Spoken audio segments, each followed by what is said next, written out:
And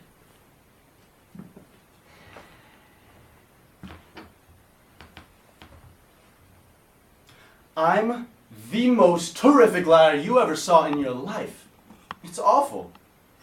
If I'm going to the store to buy a magazine even, and someone asks me where I'm going, well, I'm liable to say I'm going to the opera. It's terrible. So when I told old Spencer I was going to the gym and getting my equipment and stuff, well, that was a sheer lie. I don't even keep my goddamn equipment in the gym.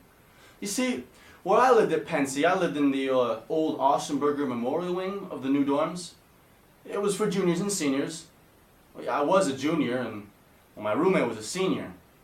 Anyway, that's where I lived at Pensy, old Ausenberger Memorial Wing of the new dorms. So, I put on my new hat and I sat down and I started reading that book, Out of Africa. Well, I'd read it already, but I wanted to read certain parts over again. I only read about 3 pages though when I heard someone coming through the shower curtains. See, but even without looking up, I knew right away who it was. It was Robert Ackley, this guy that roomed next to me. You know, he was probably the only guy in the entire dorm, well, besides myself, who wasn't down at the game. He came down off the shower ledge and he came in the room. Hi. He said it just like that. He always said it as if he was terrifically tired or terrifically bored, for God's sakes. I mean, he hardly ever went anywhere. He was this very peculiar guy. He was a senior and he had been at Pensy the whole 4 years and all, but no one ever called him anything but Ackley. Not even Herb Gale, his own roommate, ever called him Bob or even Ack. If he gets married, his own wife will probably call him Ackley. You know, he was one of those tall, very tall, round-shouldered kind of guys. He was about 6'4" with these lousy teeth. Oh, the entire time he roomed next to me, I never once saw him brush his teeth. They always looked mossy and awful, and he damn near made you vomit if you saw him in the dining hall with his mouth full of mashed potatoes and peas or something. Oh, and besides that, he had a lot of pimples. And I'm not just talking about on his forehead or his chin like most guys, but all over his face. And if that wasn't bad enough, he had a terrible personality and was sort of a nasty guy too. Well, I wasn't too fond of him, to tell you the truth. Someone I was fond of though was this girl, Jane. I thought maybe I might give old Jane a buzz again and see if she was home. I mean, I had the whole evening free and well, I thought maybe I'd give her a buzz and see if she was home yet. And I don't know, take her dancing or something somewhere. I mean, I didn't know her too well then and we never danced or anything, but I saw her dance once. It was at this 4th of July dance at the club.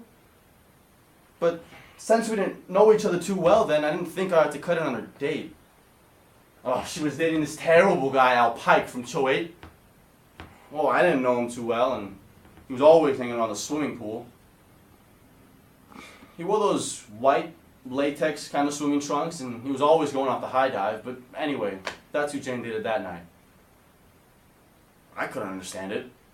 Swear I couldn't. After we started going around together, I asked her how come she could date a show-off bastard like Al Pike. Jane said he wasn't a show-off. She said he had an inferiority complex. She said it as if she was sorry for him or something. And she wasn't just putting it on, she actually meant it. You see, it's a funny thing about girls. Every time you mention a guy who's strictly a bastard, you know, very mean or very conceited, to the girl, they'll say he has an inferiority complex. But the trouble is, though, if they like the guy, no matter how big a bastard the guy is, they're going to say he has an inferiority complex. But if they don't like the guy, no matter how nice the guy is, or how big an inferiority complex he actually has, they'll say he's a bastard. And smart girls do it. Anyway, I gave old Jane a buzz again, but her phone didn't answer, so I had to hang up. Then I had to look through my address book to see who the hell might be available for the evening. Well, the trouble was, though, I only had about 3 people's names in it. Jane, and this guy, Mr. Antolini, who was my teacher at Elkin Hills, and my father's office number. God, I keep forgetting to put people's names in it. Anyway, after having decided to watch a war movie, I decided to go for a walk and, clear my mind a bit. When I sort of started thinking about war and all, I really couldn't stand it if I had to be in the war. I really couldn't. You see, it wouldn't be too bad if they just shoot you and take you out back, but no. Oh no, you have to stay in the army for so goddamn long. You know my brother DB, he was in the army for 4 goddamn years. He was in the army too, landed in on D-Day and all. But you know what? I think he hated the army a lot worse than he hated war. I mean, I was basically a kid at the time, and I remember when he used to come home on furlough, all he did was lie in bed practically. He never even once came into the living room. And then, when he went overseas, he didn't get wounded or anything. He didn't have to shoot anybody, but could he come home? No. The army is practically full of bastards as the Nazis. I remember Ali once asked him, wasn't it sort of good he was in the war and all? I mean, he was a writer and it did give him a lot to write about. Oh, for instance, I don't understand how he could like that phony book he's so crazy about, The Great Gatsby. Well, DB got sore when I said that. He said I was too young to appreciate it and all, but, I don't think so. I told him I was crazy about The Great Gatsby. I was, too. Old Gatsby, old sport, that killed me. I don't know, anyway, I'm just glad to have the atomic bomb invented.